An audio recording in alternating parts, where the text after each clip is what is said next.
আমি সেই দিকে যাব না। ক্ষমতা যাওয়ার আগে আপনাদের পলাশে মনে হয় নিজেদের মধ্যে নিজেদের কোনো খুনটুন হয় নাই নাকি? হ্যাঁ, হয়েছে নাকি ভাই? আচ্ছা আচ্ছা, আপনাদের এখানে কোনো চাঁদাবাজি হয় নাই নাকি ভাই? হয়েছে নাকি? এখনো ক্ষমতায় যায় নাই, ভয় আছে। যদি চাঁদাবাজি করি, গুন্ডামি করি, অপকর্ম করি, মানুষ ভোট দিবে? ভয় আছে কি নাই? যেখানে মারাত্মক ভয় কাজ করতেছে আগামী নির্বাচনকে কেন্দ্র করে, তারপরও যা করে, যদি ভয়টা চলে যায়, ক্ষমতায় চলে যায়, কি বুঝেন? হ্যাঁ, কত ধানে কত চাল দেখতে পারবেন, বিএনপির আসল রূপ দেখতে পারবেন। চাঁদাবাজি কাকে বলা হয়, মাস্তানি এবং গুন্ডামি কাকে বলা হয় দেখবেন। এখনই ধমকি দেয়, দেখবো ইলেকশনের পর, রাখবো না। ইসলামী আন্দোলন বাংলাদেশ নরসিংদী ২ পলাশ আসনের উদ্যোগে আয়োজিত গণসমাবেশের এই পর্যায়ে প্রধান অতিথির গুরুত্বপূর্ণ ভাষণ প্রদান করবেন ২৪-এর গণ অভ্যুত্থানের অগ্রসেনানী ইসলামী আন্দোলন বাংলাদেশের মোহতারাম সিনিয়র নায়েবে আমির আল্লামা মুফতি সৈয়দ মোহাম্মদ ফৈজুল করিম শাহেকে চরমনাই।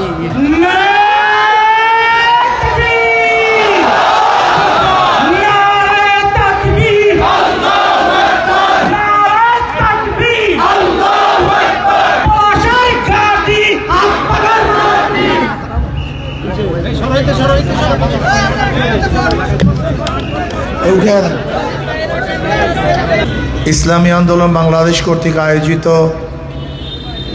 আজকে এ পথসভার সম্মানিত সভাপতি ইঞ্জিনিয়ার মহসিন সাহেব, উপস্থিত ইসলাম প্রিয় দেশপ্রেমিক ভাইয়েরা আমার, আপনারা ইসলামী আন্দোলনে তথা হাত পাকায় ভোট দিবেন কেন? আমি ২ দিক থেকে ব্যাখ্যা দেওয়ার চেষ্টা করব, ধর্মীয় দৃষ্টিকোণ থেকে, রাজনৈতিক দৃষ্টিকোণ থেকে। আমি ইসলামের দৃষ্টিকোণ থেকে বলবো, একজন মুসলমান ইসলামের বাহিরে যাওয়ার কোনো সুযোগ নাই। একজন মুসলমানের ইসলামের বাহিরে যাওয়ার কোনো সুযোগ নেই। ভাই আপনি বসেন তো, আপনি বসেন।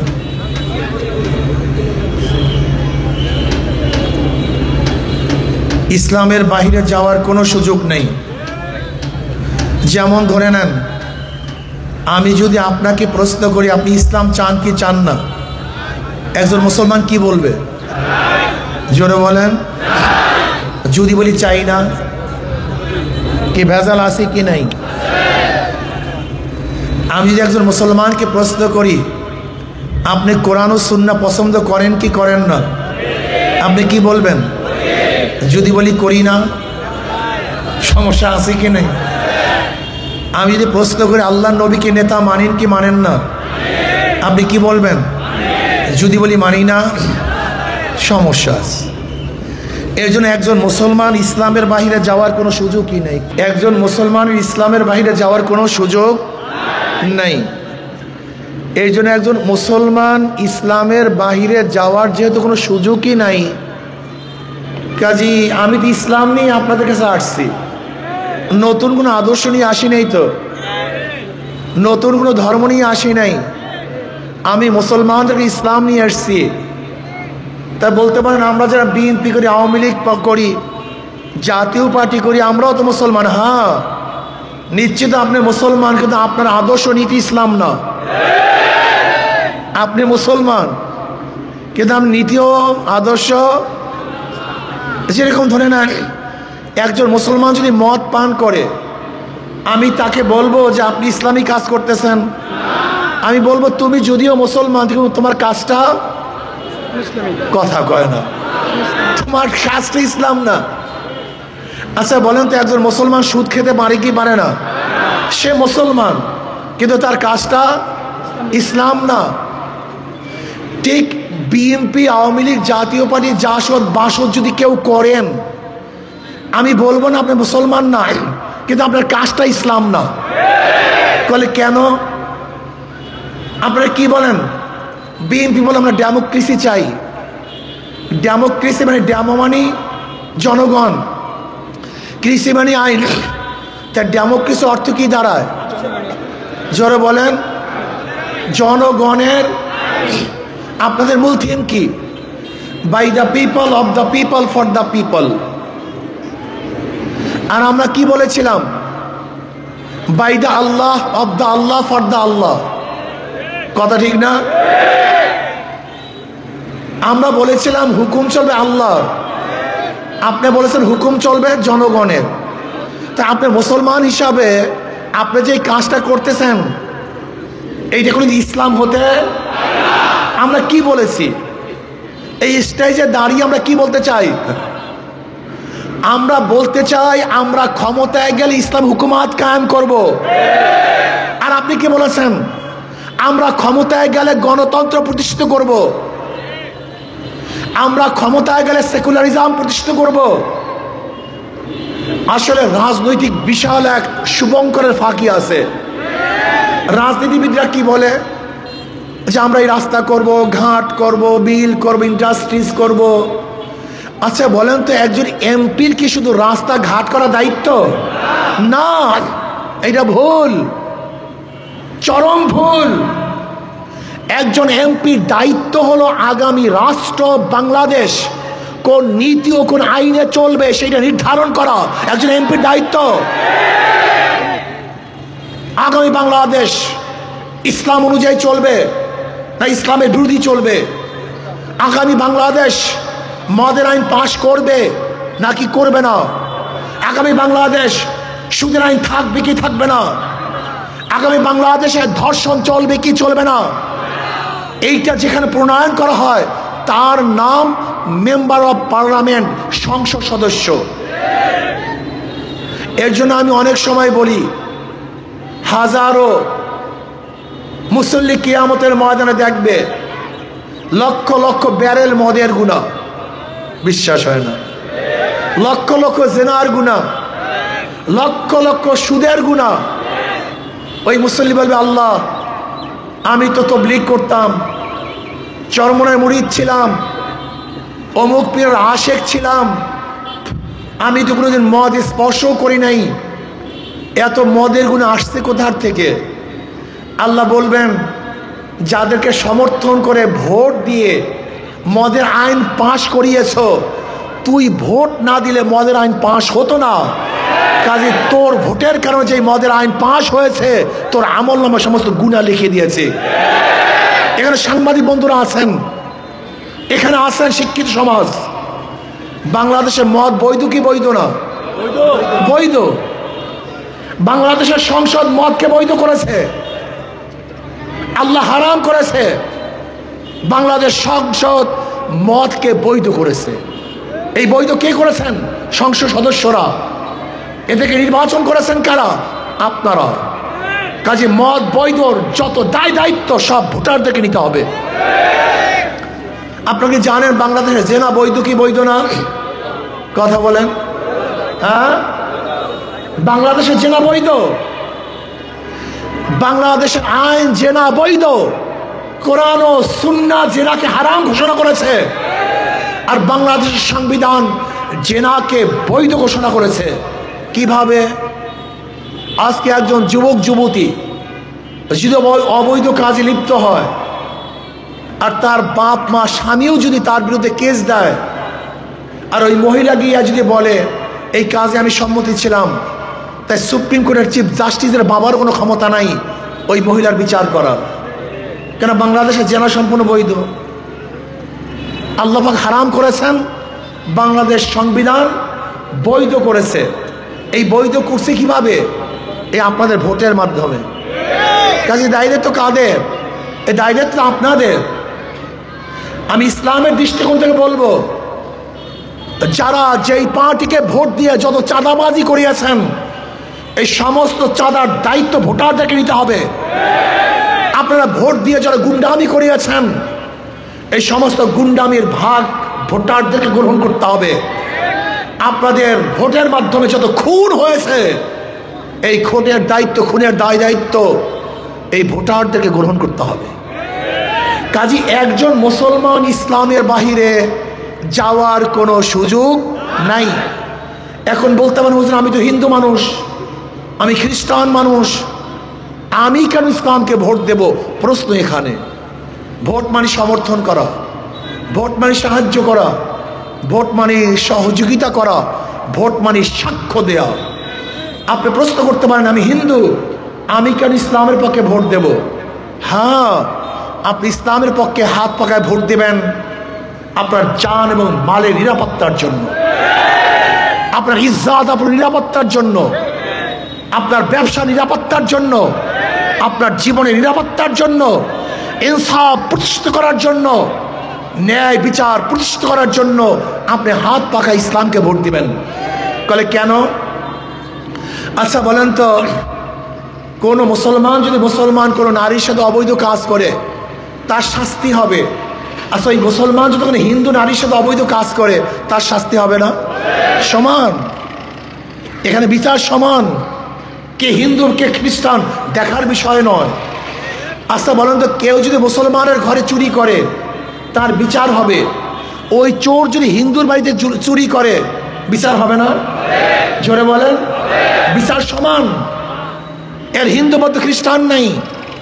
আচ্ছা বলেন তো, একজন মুসলমান যদি মুসলমানকে হত্যা করে তার বিচার হবে, একজন মুসলমান যদি অবৈধভাবে করে হিন্দুকে হত্যা করে তার বিচার হবে না? বিচার সমান। এর জন্য একজন হিন্দু, একজন খ্রিস্টান, একজন বৌদ্ধ ইসলামকে ভোট দিবে নিরাপত্তা পাওয়ার জন্য, শান্তি পাওয়ার জন্য, মুক্তি পাওয়ার জন্য, জানমালের গ্যারান্টি প্রদান করার জন্য। ইসলামকে এর জন্য ভোট দিবে শান্তি পাওয়ার জন্য। প্রিয় ভাইয়েরা আমার, এখানে যারা উপস্থিত আছেন দেখেন ওদের সব জায়গায় ধোঁকামি, সব জায়গায় ধোঁকাবাজি। যারা নৌকা নির্বাচন করে নিজেরা নৌকা চালাতে পারে না, যারা ধানের শীষে নির্বাচন করে নিজেরা ধান কাটতে পারে না, যারা নাঙ্গল নির্বাচন করে নিজেরা নাঙ্গল বইতে পারে না, যারা কুঠা নিয়ে নির্বাচন করে নিজেরা কাঠ ফাটতে পারে না। নৌকা চালায় গরিবরা, ধান কাটে, জোরে বলেন, নাঙ্গল চালায়, নৌকা চালায়, সব গরিবদের প্রতীক, সব প্রতীকগুলি গরিবদের। কিন্তু যারা ধান, নৌকা, নাঙ্গল নির্বাচন করে একজনও গরিব না। মার্কা সব গরিবদের, মনে হয় গরিবদের বন্ধু, কিন্তু আসলে গরিবদের বন্ধু না। মার্কা সব গরিবদের, কিন্তু নিজেরা গরিব না। মার্কা যাদের নিজেরা চালাতে পারে না, কিন্তু হাত পাখে আমরা একটা প্রতীক, যে নির্বাচন করে সেও ঘুরাতে পারে নাকি ভাই? যে নির্বাচন করে সেও ঘুরাতে পারে, যারা সমর্থন করে তারাও চালাতে পারে। হাত পাখা চালাতে পারে পুরুষরা, হাত পাখা চালাতে পারে মহিলারা, হাত পাখা প্রয়োজন হিন্দুদের, বৌদ্ধদের, খ্রিস্টানদের, হাত পাখা প্রয়োজন মুসলমানদের। কারেন্ট ফেল করে, হাত পাখা ফেল করে না। কাউর মার্কা ঘুমের সময় বুকের উপরে, কলিজার উপরে থাকে না। একটা মার্কা যেটা ঘুমের সময় বুকের উপরে থাকে, তার নাম হাত পাখা। হাত পাখা সবাইকে শান্তি দেয়, মুক্তি দেয়। প্রিয় ভাইয়েরা আমার, আপনাদের যাদের বিবেক আছে আমি অনুরোধ করব, আপনারা ধানকে বারবার পরীক্ষা করেছেন, নৌকাকে বারবার পরীক্ষা করেছেন, আপনারা নাঙ্গলের শাসন দেখেছেন, কিন্তু ইসলামী শাসন একবারও দেখেননি। কি মিথ্যা বললাম? ওরা বারবার পরীক্ষা দিয়েছে, বারবার ফেল করেছে, জন্মের মতো ফেল করেছে। আপনি কি জানেন 1991 থেকে 1995 পর্যন্ত কারা ক্ষমতায় ছিল? জোরে বলেন। বিএনপি। এই 5 বছরের দুর্নীতিতে বিশ্ব চ্যাম্পিয়ন 3 বার হয়েছে। বিশ্ব চ্যাম্পিয়ন দুর্নীতিতে, বিশ্ব চ্যাম্পিয়ন মাত্র 5 বছরে। 2001 থেকে 2006 পর্যন্ত যে ঘটনা ঘটছে সবাই জানেন, আমি সেই দিকে যাব না। ক্ষমতায় যাওয়ার আগে আপনাদের পলাশে মনে হয় নিজেদের মধ্যে নিজেদের কোনো খুনটুন হয় নাই নাকি? হ্যাঁ, হয়েছে নাকি ভাই? আচ্ছা আচ্ছা, আপনাদের এখানে কোনো চাঁদাবাজি হয় নাই নাকি ভাই? হয়েছে নিছে নাকি? এখনো ক্ষমতায় যায় নাই, ভয় আছে। যদি চাঁদাবাজি করি, গুন্ডামি করি, অপকর্ম করি, মানুষ ভোট দিবে? ভয় আছে কি নাই? যেখানে মারাত্মক ভয় কাজ করতেছে আগামী নির্বাচনকে কেন্দ্র করে, তারপরও যা করে, যদি ভয়টা চলে যায়, ক্ষমতায় চলে যায়, কি বুঝেন? হ্যাঁ, কত ধানে কত চাল দেখতে পারবেন, বিএনপির আসল রূপ দেখতে পারবেন। চাঁদাবাজি কাকে বলা হয়, মাস্তানি এবং গুন্ডামি কাকে বলা হয় দেখবেন। এখনই ধমকি দেয়, দেখবো ইলেকশনের পর, রাখবো না, দেখি কত কি করো। আজীব, তুমিই বলো আমি ডেমোক্রেসি চাই, র্যাম্বো ন্যাশন চাই। র্যাম্বো ন্যাশন কি? রং ধনু জাতি, যেখানে সব দলের সমস্ত মতের মানুষ একত্রিত হয়ে রাজনীতি করবে, একত্রিত হয়ে বসবাস করবে, তার নাম র্যাম্বো ন্যাশন।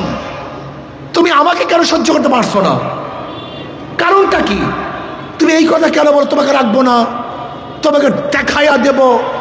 এইটা তো গণতন্ত্রের কথা না, এটা তো স্বৈরতন্ত্রের কথা, কথা ঠিক না? তুমি বলতেছো গণতন্ত্র, আর অন্য কাউকে সাপোর্টই করতে পারতেছো না, সহ্যই করতে পারতেছো না। তোমার সাথে সন্ত্রাস আর কেউ হতে পারে না। তোমার কাজটা কি? দেখেন, একটা গণতন্ত্রের সংসদের জন্য প্রয়োজন বিরোধী দল। বিরোধী দল ব্যতীত কোনো গণতন্ত্রের সংসদ হয় না, হয় নাকি? বিরোধী দলের মানে কাজটা কি? সরকারের বিরোধিতা করা। এই আপনি এইটা করছেন, আপনি এইটা করছেন, এইটা করছেন। আমি তো বিরোধী দল, আমার কাজটা তোমার বিরোধিতা করা, কথা ঠিক না? তোমার কাজও আমার বিরোধিতা করা। এই চরমনাই পীর সাহেব, আপনি এই ভুল করেছেন, আপনি এই অন্যায় করেছেন, আপনি এই মিথ্যা কথা বলেছেন, এটা বলো। কিন্তু তোমরা কি বলো? নেশা খায়, মিথ্যা খায় পীর সাহেব চরমনাই। এটা কোনো কথা হলো? আমরা মূর্খ, এটা কোনো কথা হলো? আমরা ভণ্ড। ওরে বেয়াকুব, যাদের কাছে এসে হাজারো ভণ্ডরা আল্লাহর ওলি হয়েছে তাদেরকে ভণ্ড বলো? যাদের কাছে এসে হাজারো মদের বোতল ভেঙে ফেলেছে তাদেরকে নেশাখোর বলো? আজীব, কি বলেন আপনারা? আমি নাকি কোরআনকে অপমান করছি।